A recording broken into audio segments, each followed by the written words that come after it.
اور دعا میں کیوں کنجوسی کرتے ہیں؟ دیکھیں دنیا والے پتہ کیا، اگر آپ اور میں اچھا میں اگر یہاں سے شروع کروں نا تو سب کو ایک کاغذ اور قلم دوں کہ اپنی اپنی پرابلم لکھیں، تو شاید کچھ لوگ تو ایسے ہوں گے جو کہیں گے ایک کاغذ اور دے دو، پرابلم تو بہت ساری ہیں۔ پرابلم میں ہم سارے ہی ہیں، کوئی بیمار ہے، کوئی پریشان ہے، کوئی کاروباری، کوئی فیملی پرابلم سب کو ہیں، مگر پرابلم حل کرنے والے سے بات نہیں کرتے۔ حل المشکلات تو رب ہے، دافع البلیات تو مولا ہے، مصیبت حل اس نے کرنی ہے۔ وہ کہتے ہیں نا ہم سب کے پاس جاتے ہیں، ہم رب کے پاس ہی نہیں جاتے۔ اچھا دنیا میں کیا کرتے ہیں، یار فلاں سے رابطہ ہو گیا نا تو مسئلہ حل ہو جائے گا، فلاں سے ذرا سیٹنگ ہو گئی تو مشکل حل ہو جائے گی۔ دنیا والے پتہ ہے کیسے ہوتے ہیں، آپ کسی سے ایک بار لائف میں ہیلپ مانگ لیں، اللہ نہ کرے کسی کی ہمیں ضرورت پڑے، لیکن ہیلپ مانگ لیں تو شاید وہ قریب ہو تو کر دے، لیکن دوبارہ جائے تو کہتے ہیں بھی تھوڑے دنوں پہلے تو کی تھی ہیلپ، پھر آ گئے۔ اب دوسری ہیلپ میں تھوڑا سا آپ کو ٹونٹ ملے گا، تھوڑا سا تانا ملے گا، تیسری بار جائیں تو یار لگتا ہے اس کی تو عادت ہو گئی ہے مانگنے کی، چوتھی بار میں موبائل نمبر بھی بلاک ہو جاتا ہے۔ یہ ہے دنیا، ٹھیک ہے نا؟ اور آؤ میں بتاتا ہوں میرے رب کی رحمت کیسی ہے۔ اللہ فرماتا ہے ادعونی استجب لکم، تم مجھ سے مانگو میں تمہیں عطا کروں گا۔ دنیا والوں سے زیادہ مانگو انہیں برا لگتا ہے، رب سے جتنا مانگو اسے اچھا لگتا ہے۔ وہ فرماتا ہے جو زیادہ مانگنے والا ہے میں اس سے زیادہ خوش ہوتا ہوں، اور جو نہیں مانگتا اس سے رب ناراض ہوتا ہے۔ مگر ہم دعا ہی میں سستی کرتے ہیں، کیوں نہیں مانگتے رب سے؟ پوچھو دعا کیا ہے؟ مولا علی شیر خدا فرماتے ہیں جب میرا جی چاہتا ہے میں اللہ سے باتیں کروں، میرا جی چاہتا ہے رب مجھ سے باتیں کرے، میں قرآن پڑھنے لگ جاتا ہوں، اور جب جی چاہتا ہے میں اللہ سے باتیں کروں میں دعا کرنے لگ جاتا ہوں۔ یہ اللہ سے بات کرنے کا طریقہ ہے، نو سیکرٹری بٹوین یو اینڈ ہم، نو اپوائنٹمنٹ ریکوائرڈ۔ بڑے سے بڑے آدمی سے بات کرنے کے لیے ٹائم لینا پڑتا ہے، ٹائم بھی لمیٹڈ ملتا ہے، کوئی اپوائنٹمنٹ کی ضرورت نہیں ہے، کوئی ٹرانسلیٹر کی ضرورت نہیں ہے۔ جب جی چاہے ہاتھ اٹھاؤ، سر جھکاؤ اور اپنے رب سے باتیں کرنا شروع کر۔ تو بتاؤ نا اس کو پریشان، بتاؤ نا اس کو مصیبت میں ہوں، بتاؤ تو صحیح اس کو کس پرابلم میں ہوں۔ اکیلے میں مانگا کرو، مسجد میں بیٹھا کرو، نماز ختم ہو جائے پھر بھی بیٹھ جایا کرو۔ آج ہم نے کوئی بہت بڑا آدمی اپنے گھر میں بلائے اور کہے کہ یار 5-10 منٹ کی صاحب سے میٹنگ ہے، اور وہ کہے بیٹھ جاؤ تھوڑی دیر، آدھا گھنٹہ میرے پاس بیٹھو، باہر نکل کے دوستوں کو بتاتے ہیں یار میٹنگ تو 5 منٹ کی تھی، صاحب نے آدھا گھنٹہ بٹھایا، ہاں مجھے 1 گھنٹہ ٹائم دیا۔ دنیا والوں کے پاس گھنٹہ بیٹھو، بڑے آدمی کے پاس تو خوشی ہوتی ہے، اور اللہ کے گھر میں بیٹھنے کا ٹائم ہی نہیں ہے، دعا مانگنے کا ٹائم ہی نہیں ہے۔ سوچئے ہم کیا کر رہے ہیں، اور یہ سوچ لے کہ نماز پڑھ کر دعا نہ مانگنا یہ اللہ کو سخت ناپسند۔ یہ خاص قبولیت دعا کا وقت ہے، نماز پڑھنے کے بعد، قرآن پڑھنے کے بعد، درود، کوئی بھی نیکی کرتے نا، ہر نیکی سے کیا ہوتا ہے، رحمت آپ کی طرف متوجہ ہوتی ہے۔ جب بھی کہتے ہیں کہ کوئی دعا کرنی ہو نا تو پہلے کوئی صدقہ دے کر یہ 2 رکعت صلاۃ الحاجات پڑھ کے دعا کرو، جیسے ہی آپ کوئی نیکی کرتے ہیں رحمت الہی متوجہ ہو جاتی ہے۔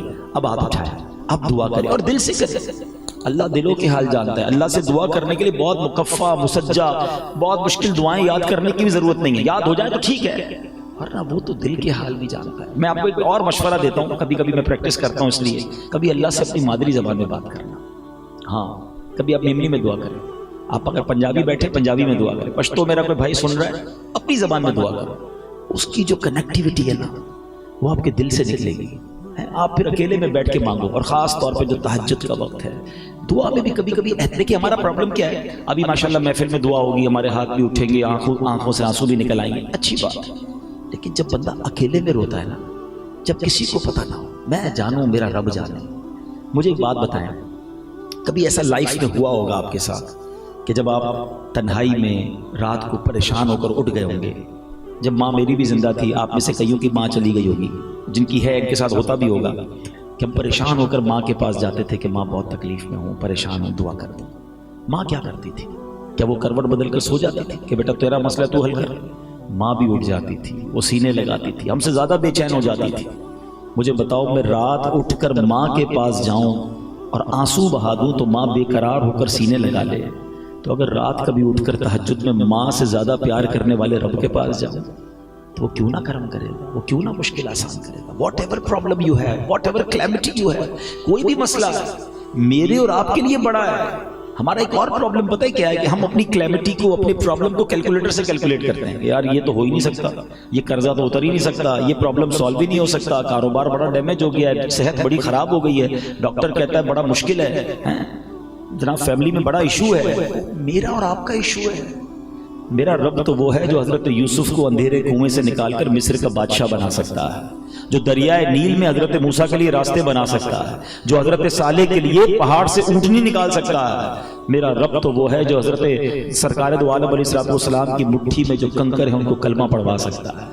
میں اور آپ کچھ بھی نہیں ہیں، ہاں واقعی کچھ بھی نہیں ہیں، مگر ہم ہیں کس کے بندے؟ قرآن کیا کہتا ہے؟ ان اللہ علی کل شیء قدیر، وہ تو سر چاہے پر قادر ہے نا، میں اور آپ کچھ بھی نہیں ہیں۔ تو جب اس قادر سے کنیکشن ہے، اس قادر کا میں بندہ ہوں، تو پھر گھبراہٹ کیسے؟ مانگو نا اس سے۔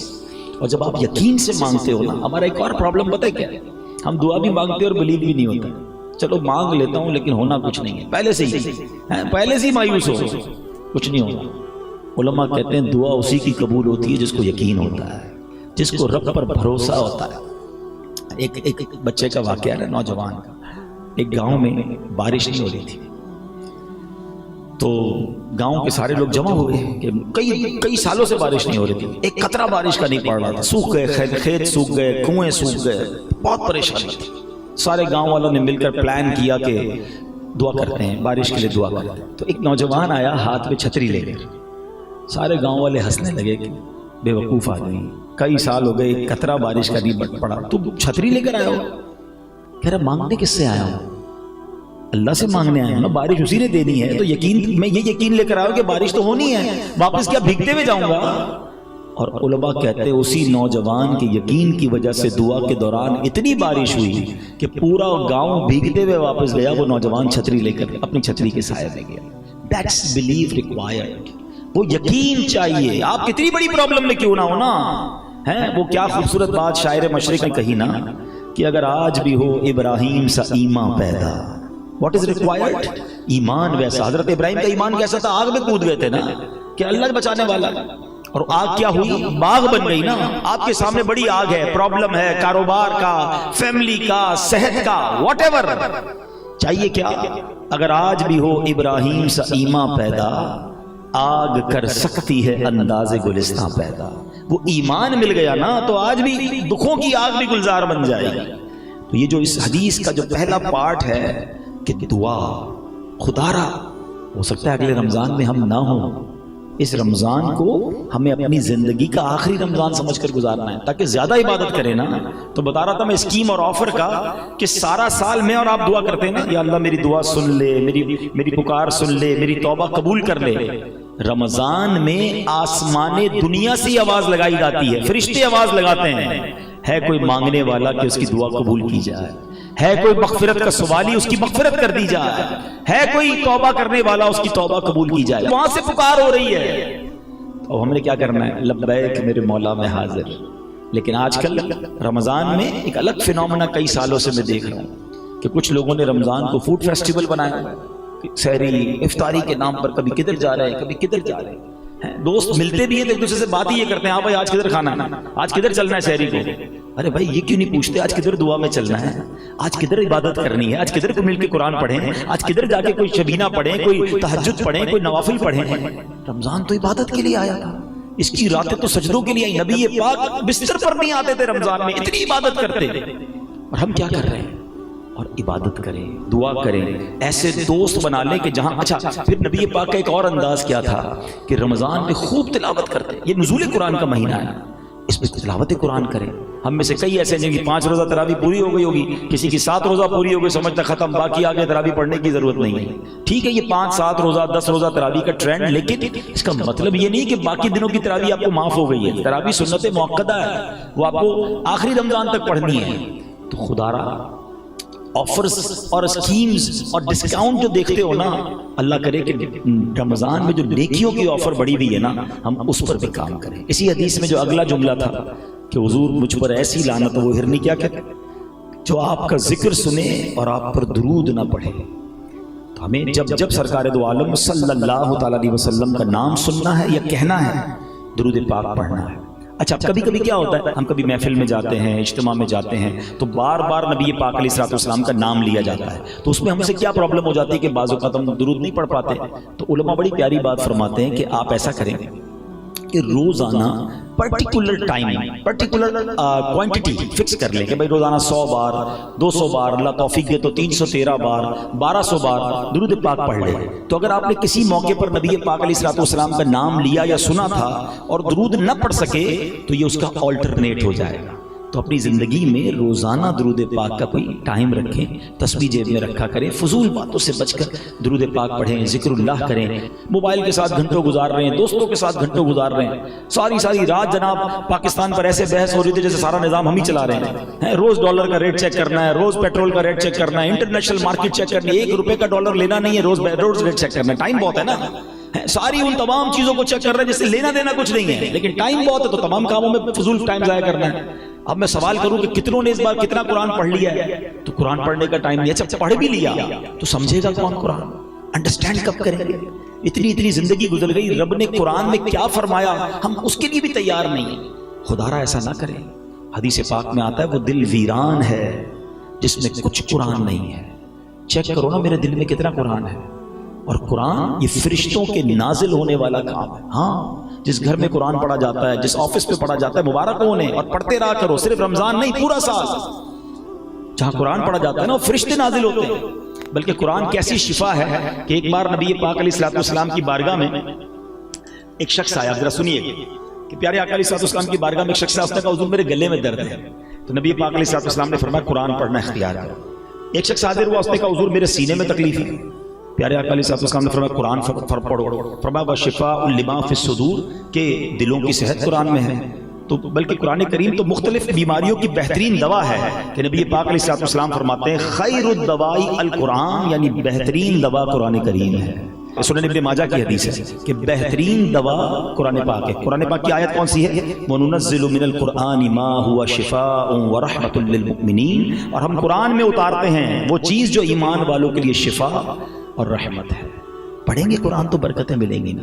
اور پھر قرآن کو جب انڈرسٹینڈ کرتے ہیں نا، بلیو کریں، جب آپ ڈائریکٹلی قرآن سے کچھ سیکھتے ہیں نا، اس کا جو نور اور اس کا جو سکون دل میں ہوتا ہے نا، انبلیویبل. اب میں صرف وقت تھوڑا ہے لے کر تو میں 2 صورتیں آیا تھا، لیکن میں چلیں ایک قرآن پاک کی صورت آپ کے سامنے پیش کرتا ہوں. اللہ کریم نے ماہ رمضان میں ایک ایسی رات عطا کی ہے جو one of the amazing night ہے. قرآن پاک میں کسی چیز کا ذکر آ جائے نا، علماء بیٹھے ان سے آپ پوچھیں کہ ذکر آ جانا بھی بہت بڑی بات ہے. تو یعنی جس کا ذکر آ جائے نا تو اس کی سگنیفیکنس بڑھ جاتی ہے. مگر جس رات کا میں ذکر کرنے جا رہا ہوں، اس رات کا ذکر نہیں آیا. اس رات کی امپورٹنس بیان کرنے کے لیے قرآن پاک میں پوری سورت نازل کر دی گئی ہے. ایک آیت بھی نہیں، پوری سورت dedicated for that particular night. Try to understand the importance of that night کہ کیسی رات ہے کہ جس کا ذکر نہیں کیا اس کے لیے پوری سورت نازل کر دی ہے. اور کس خوبصورت انداز میں بیان کیا اس سورت کے بارے میں. اللہ قرآن میں فرماتا ہے بسم اللہ الرحمن الرحیم انا انزلناہ فی لیلۃ القدر وما ادراک ما لیلۃ القدر لیلۃ القدر خیر من الف شہر تنزل الملائکۃ والروح فیہا باذن ربہم من کل امر سلام ہی حتی مطلع الفجر. ودن اے منٹ تلاوت پوری ہو جاتی ہے. مگر اس کی امپورٹنس، اس کی جو اندر کی ایسنس ہے، کبھی ہم نے اس کو لینے کی کوشش کی. آئیے پہلے ذرا تھوڑا سا اس کا ترجمہ سنتے ہیں، پھر اس قرآن پاک کی صورت کا شان نزول آپ کو بیان کروں گا، ایمان تازہ ہو جائے گا. اب اس میں اللہ فرماتا ہے بے شک ہم نے اسے شب قدر میں اتارا. انا انزلناہ فی لیلۃ القدر. قرآن شب قدر میں نازل ہوا ہے. اب یہاں ایک بعض اوقات ذہن میں سوال آتا ہے کہ قرآن تو جبریل امین لے کر آتے تھے نبی پاک کے پاس، وہی لے کر کبھی باری باری آتے تھے، تو شب قدر میں کیسے نازل ہوا؟ تو اس کی ڈفرینشیٹ، اس کو تطبیق علماء نے یہ کیا کہ شب قدر میں اللہ کریم نے لوح محفوظ سے یہ قرآن آسمان دنیا پر نازل کر دیا.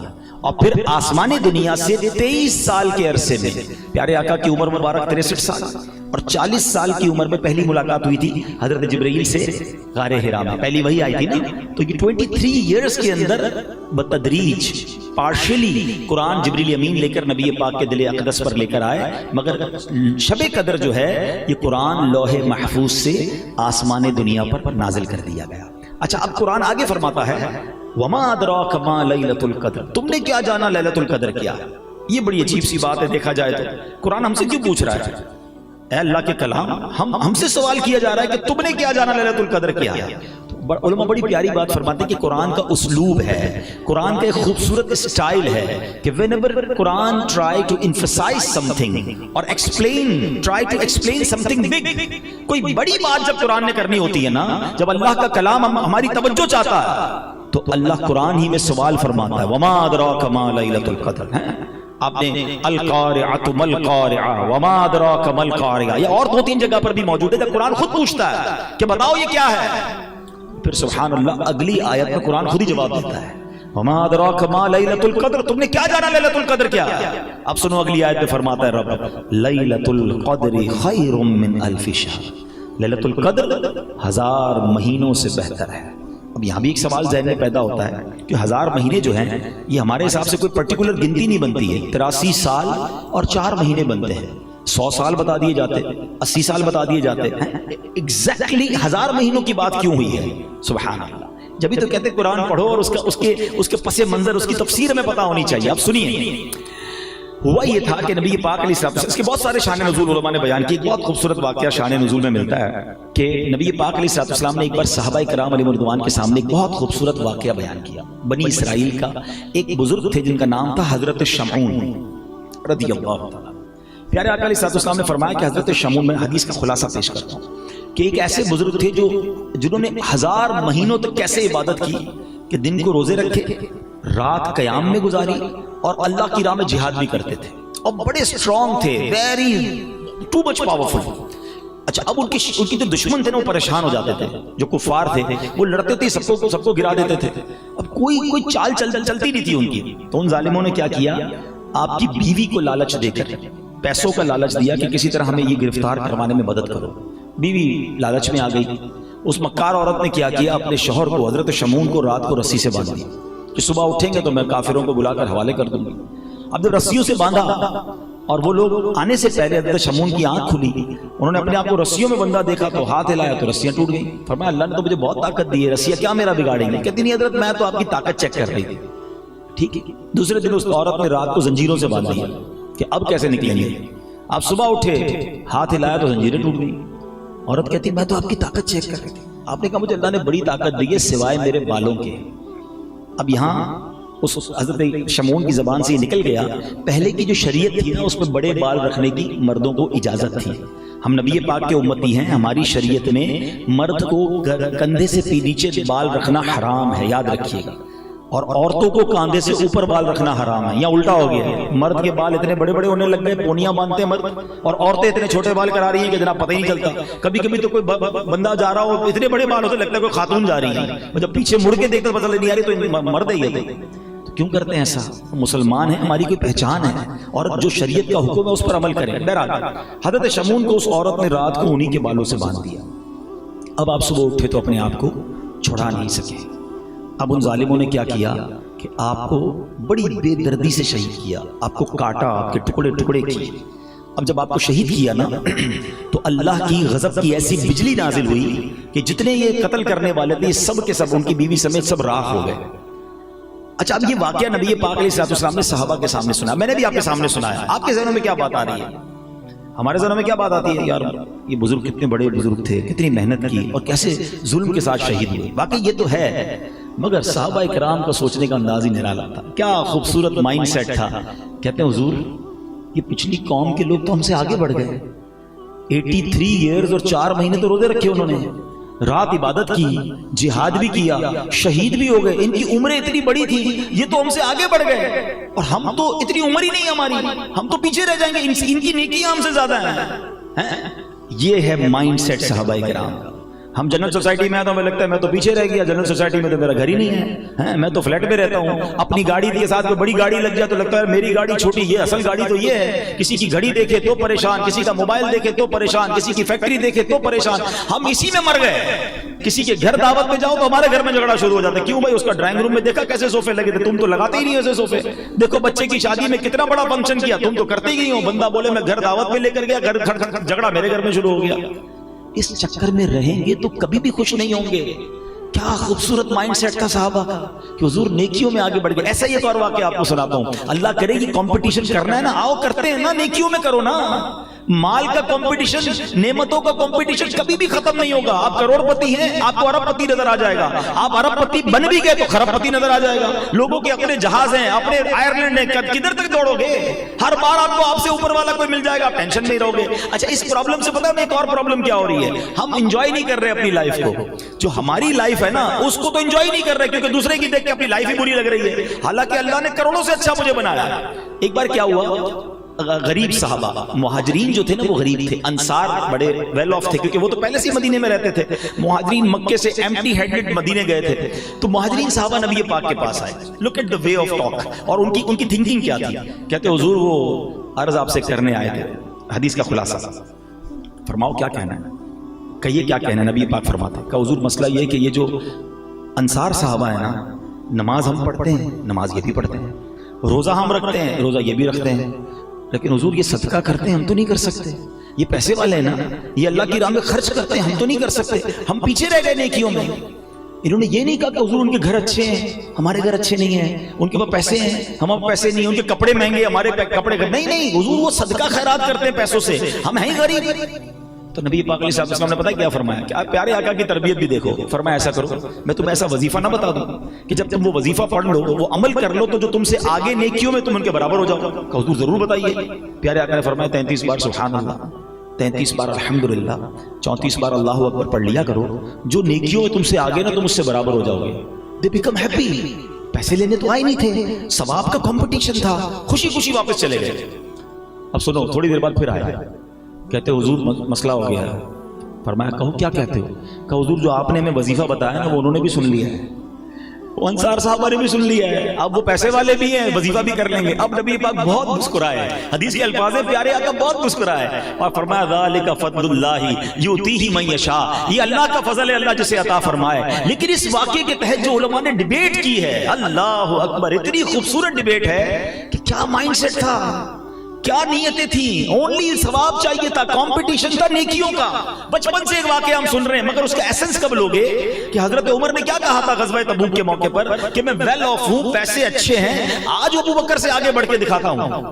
ہمارے پاس پیسے اچھے ہو یار، اس بار کاروبار اچھا ہوا ہے پڑوسی سے اچھی گاڑی لے کے دکھاتا ہوں. آج اس بار کاروبار اچھا ہوا ہے دوست سے اچھا موبائل لے کے دکھاتا ہوں. پیسے بہت اچھے ہیں، دنیا کو بتاتا ہوں کیسا کام کیسے ہوتا ہے. ہم اس چکر میں مر گئے. حضرت عمر کہتے ہیں پیسے اچھے تھے، کاروبار وغیرہ اچھا ہوا تھا، آج ابو بکر صدیق سے نیکیوں میں آگے بڑھ جاتا ہوں. 50% اپنے گھر کا مال لے کے سرکار دو عالم علیہ السلام کے پاس چلے گئے. آقا نے پوچھا عمر کیا لائے ہو؟ کہ حضور گھر کا آدھا سامان لے کر آ گیا ہوں. ادھر بھائی لوگوں کو 2.5% زکات بھاری پڑ رہی ہوتی ہے. او ہو 2.5% تو بہت ادھر تھی وہ 50% لے کے چلے گئے. مجھے یہ سمجھ آج تک نہیں آتی کہ جس کو 5 کروڑ روپے کی زکات بھاری پڑتی ہے وہ یہ کیوں نہیں سوچتا کہ اللہ نے 2 ارب دیے تو 5 کروڑ بن رہے ہیں نا، اس کا شکر کب ادا کرو گے؟ ادھر کروڑ 2 کروڑ کی زکات بنے تو ٹینشن شروع ہو جاتی ہے. بندہ کہتا ہے مولوی صاحب کو راستہ بتاؤ، یہ والی نیت تو یوں تھی، یہ پلاٹ کی نیت یوں تھی. ارے کیوں نیتیں بدلنے کی کوشش کرتے ہو؟ جب بھی زکات بناؤ تو یہ نیت کرو کہ تھوڑی اور زکات نکال دوں. زکات بچانے کے مسئلے نہ پوچھا کرو، زکات دینے کے مسئلے پورا پوچھا کرو. جس دن تم نے زکات پوری دی آج گارنٹی سے لکھ لو اگلے سال تمہاری زکات اور بڑھ جانی ہے. اور جو پوری زکات دیتے ہیں ان سے آپ پوچھ لیں کہ ماشاءاللہ ہر سال ان کی زکات بڑھتی ہے. اللہ کی راہ میں خرچ کرنے سے مال کم نہیں ہوتا. بتاتا ہوں کمپٹیشن کس کو کہتے ہیں. کہتے ہیں میں آدھا مال لے کے چلا گیا نبی پاک کے پاس. کہتے ہیں مجھے انتظار تھا صدیق اکبر کیا لاتے ہیں. اللہ اکبر. صدیق اکبر آئے، سر پر ایک پوٹلی ہے، ایک چھوٹا سا ٹوکرا ہے. اپیرنٹلی حضرت عمر سے مال تھوڑا تھا، یاد رکھیے گا، یہ ایک اور خوبصورت بات سیکھیں گے آپ. اپیرنٹلی یعنی دیکھنے میں وہ مال حضرت عمر سے تھوڑا تھا. آ کر عرض کرتے ہیں حضور یہ میری طرف سے حاضر ہے. پیارے آقا نے پوچھا ابو بکر کیا لائے ہو؟ کہتے حضور گھر میں جو کچھ تھا سب لے آیا ہوں. ابو بکر گھر والوں کے لیے کیا چھوڑا ہے؟ کہ حضور گھر والوں کے لیے اللہ اور اس کا رسول کافی ہے، میں گھر والوں کے لیے کچھ بھی نہیں چھوڑ کر آیا، آپ کا نام چھوڑ کے آیا ہوں. اللہ اکبر. حضرت عمر نے وہ تاریخی جملہ فرمایا کہ آج مجھے پتا چل گیا کہ ابو بکر صدیق سے میں کبھی نیکیوں میں آگے نہیں بڑھ سکتا. اور سنو حضرت ابو بکر صدیق نے جب یہ صدقہ کیا نا، ارے ہمارے اور آپ کے صدقے کی اوقات کیا ہے. جبریل امین حاضر ہوتے ہیں اور سبحان اللہ نبی پاک سے کہتے ہیں حضور ابو بکر کو سلام رب فرما رہا ہے، اللہ کا سلام پہنچائیے اور پوچھئے ابو بکر سے اس حال میں تم راضی ہو؟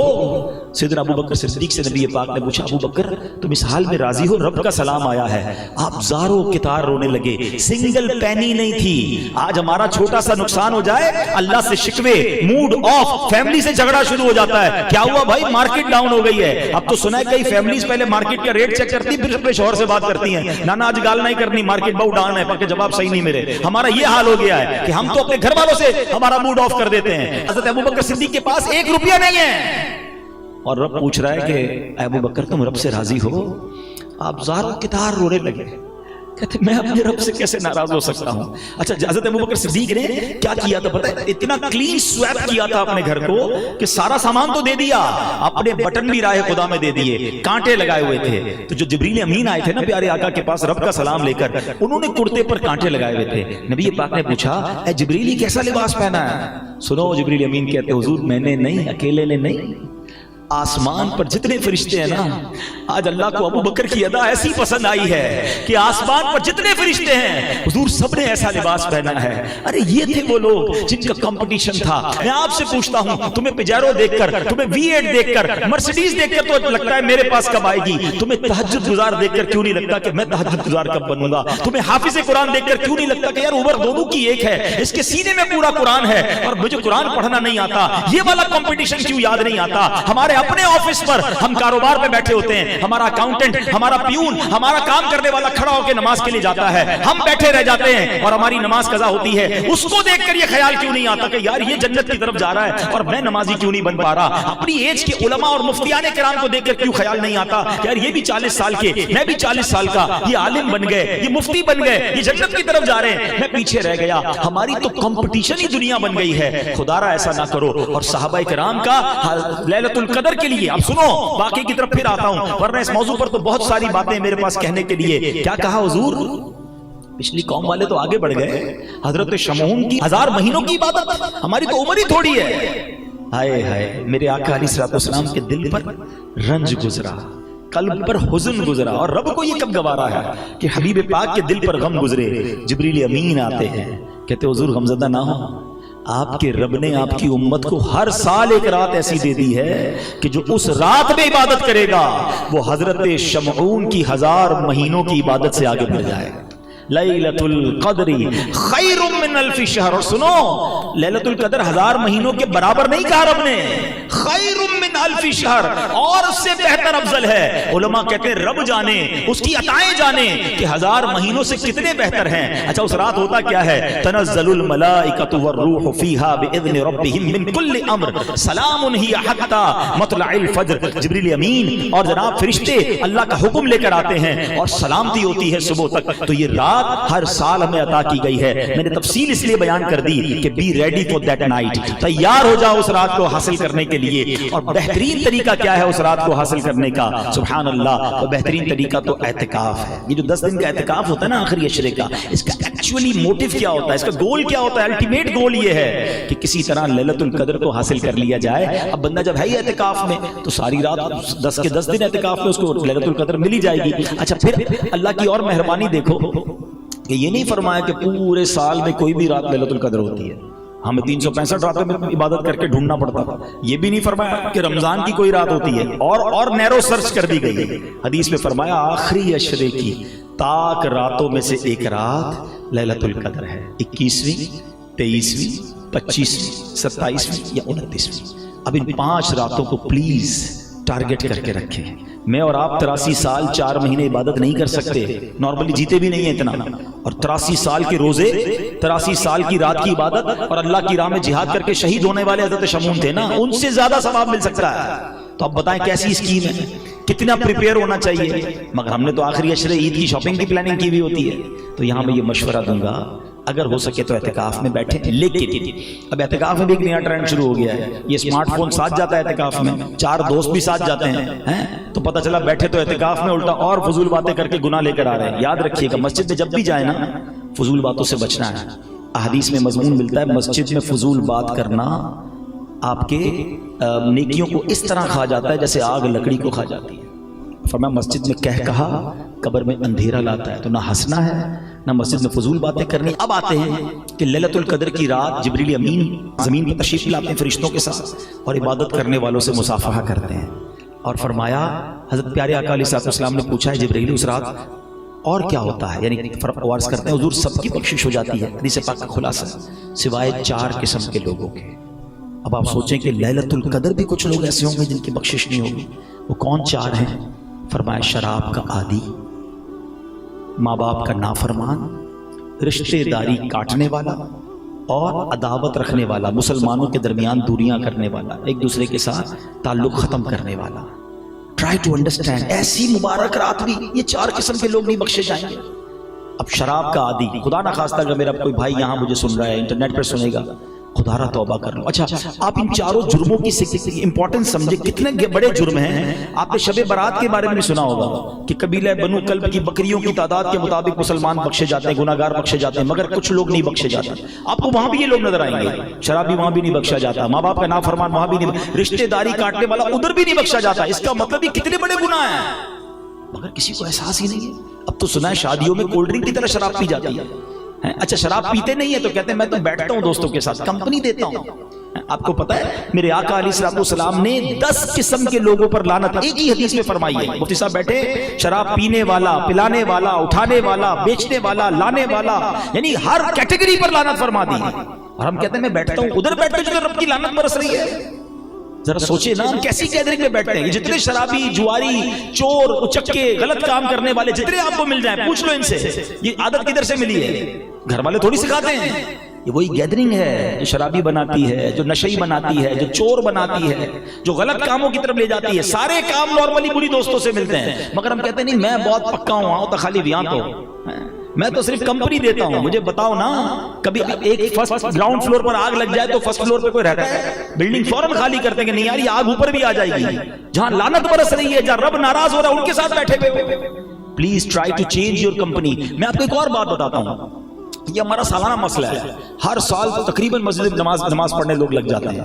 ہر سال کیا ہوتا ہے کہ رمضان کے بعد نماز نہیں پڑھتے. اچھا ہر سال وعدہ کرتے ہیں کہ یار اب میں پکا نمازی بنوں گا، اب توبہ کروں گا. 27 رمضان کو رو رو کے دعا کرتے ہیں. پھر پہلی 4 رات کو کیا ہوتا ہے؟ صرف ایک پرابلم ہے کہ آپ انہی دوستوں کے ساتھ دوستی لگاتے ہیں کہ رمضان کے بعد ہم ٹوپی لگائے نا تو خیر تو ہے مولوی ہو گیا، کیا پڑھ لی نا رمضان میں جتنی پڑھنی تھی، اب جمعہ پڑھ لینا. اب وہ دوست ٹونٹ کرتے ہیں. رمضان کے بعد اگر ہمارے اندر کوئی چینجنگ آئے نا دینی تو جانا اسی رات کو بیٹھنا انہی کے ساتھ ہے. تو وہ ہمیں اتنا ٹونٹ کرتے ہیں کہ ہم نیک نہیں بن پاتے. اگر واقعی آپ نے نیک بننا ہے نا you have to change your good company. آپ کو اچھی کمپنی کی طرف آنا ہوگا، بیڈ کمپنی سے نکلنا ہوگا. تو دوبارہ آتا ہوں میں. تو یہ ہو گیا شراب کا عادی. دوسرا ماں باپ کا نافرمان. خدا را اپنے ماں باپ کو مت ستانا. ماں باپ راضی تو رب راضی. جس کے پاس ماں باپ ہے نا قدر کر لو. پوچھو ان سے جن کے ماں باپ چلے گئے. خدا کی قسم رمضان میں بہت یاد آتے ہیں. اپنے ماں باپ کی قدر کیجیے، خوب دعائیں لیجیے. ماں باپ راضی ہو گئے نا تو انشاءاللہ خیر ہو جائے گی. اور تیسرے نمبر پر فرمایا رشتے داری کاٹنے والا. یہ بھی بڑا پرابلم ہو گیا ہے. بھائی ہم تو فلاں انکل کے گھر نہیں جاتے، فلاں چاچی کے پاس نہیں جاتے، فلاں ماموں کے پاس کیوں نہیں جاتے؟ انہوں نے دعوت میں نہیں بلایا تھا، انہوں نے افطار پہ نہیں بلایا تھا، گئے تو اچھے طریقے سے ملے نہیں. اتنی چھوٹی چھوٹی بات پر ہم رشتہ داریاں کاٹ لیں گے. خدا رہا محبتوں والا مہینہ ہے، برکتوں والا مہینہ ہے. ایک دوسرے سے تعلق بنا لیں، اس کو گھر پہ افطاری بھجوا دیں، اپنے گھر پہ بلا لیں. کچھ نہیں جاتا. اچھا میں جب آپ اس طرح کے بات کرتے ہیں نا تو دماغ میں شیطان ڈالتا ہے یار مولانا صاحب بات تو ٹھیک کر رہے ہیں مگر غلطی تو ان کی تھی نا، میں کیوں معافی مانگوں، میں کیوں آگے جاؤں. کوئی بات نہیں. ہماری بیمنی کا ایک جملہ ہے نا، جو نمیوں وہ اللہ کے گمیوں جھک جائے. کوئی بات اللہ کی رضا کے لیے معاف کر دیں. اچھا ایک بات اور بتائیں، ہم سب کیا دعا کر رہے ہیں آج کل؟ یا اللہ میرے صغیرہ گناہ بھی معاف کر دے، میرے کبیرہ گناہ بھی معاف کر دے، میری ساری خطائیں معاف کر دے. یہی دعا ہے نا. ہم نے معاف کر دیا اللہ کے بندوں کو، یعنی ہم معاف کرنے کے لیے کسی کو تیار نہیں ہے. اللہ سے کہہ رہے ہیں اللہ تو سب معاف کر دے. پہلے خود کو معاف کرو. دل میں لے کے بیٹھے ہوئے ہیں، چھوڑوں گا نہیں، موقع ملنے کی دیر ہے پھر بتاؤں گا.